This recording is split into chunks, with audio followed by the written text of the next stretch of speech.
One nation અને one election bill મુદ્દે રાજકીય ગરમાવો સામે આવ્યો। ગાંધીનગરમાં યોજાયેલી જીપીસીની બેઠક વચ્ચે શાબ્દિક પ્રહાર સામે આવ્યા। કોંગ્રેસ પ્રદેશ પ્રમુખ અમિત ચાવડાએ બિલનો વિરોધ કર્યો છે। બિલ પાછળનો છુપો એજન્ડા સત્તાનું કેન્દ્રીકરણ કરવામાં આવ્યું।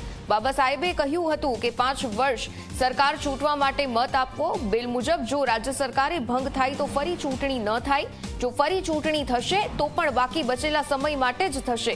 એક સાથે દેશભરમાં ચૂંટણી કરવા પાછળ થશે અધધ ખર્ચ। પ્રદેશ ભાજપના મુખ્ય પ્રવક્તા ડોક્ટર અનિલ પટેલનું નિવેદન સામે આવ્યું છે। તેમણે પણ પોતાના નિવેદનમાં કહ્યું પૂર્વ રાષ્ટ્રપતિ રામનાથ કોવિંદની કમિટીએ અભ્યાસ કર્યો છે। ખર્ચ સાથે લાંબા ગાળાની સ્ટેબિલિટી સહિતના મુદ્દા પર વિચાર થશે। વિકસિત ભારત 2047 હેઠળ કેન્દ્ર સરકારનો આ રોડમેપ સામે આવ્યો।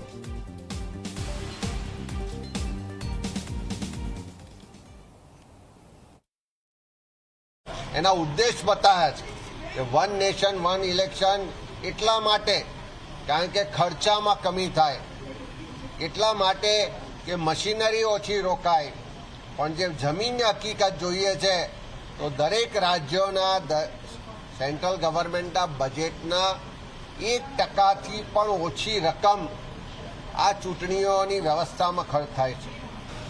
આ વન નેશન વન ઇલેક્શન એ ફક્ત ખર્ચ માટેનો જ એકમાત્ર વિષય નથી, પરંતુ એપાર્ટ ફ્રોમ એટલે ખર્ચ સિવાય પણ એક લાંબા ગાળાની પોલિટિકલ સ્ટેબિલિટી, પોલિસી પેરાલિસિસ ન થાય તે માટે પણ, કેન્દ્ર અને રાજ્યોના સંબંધો સ્ટ્રેન્થન થાય, કેન્દ્ર અને રાજ્યો એક સાથે પોતાની પોલિસી બનાવીને દેશના વિકાસમાં પોતાનું યોગદાન આપી શકે।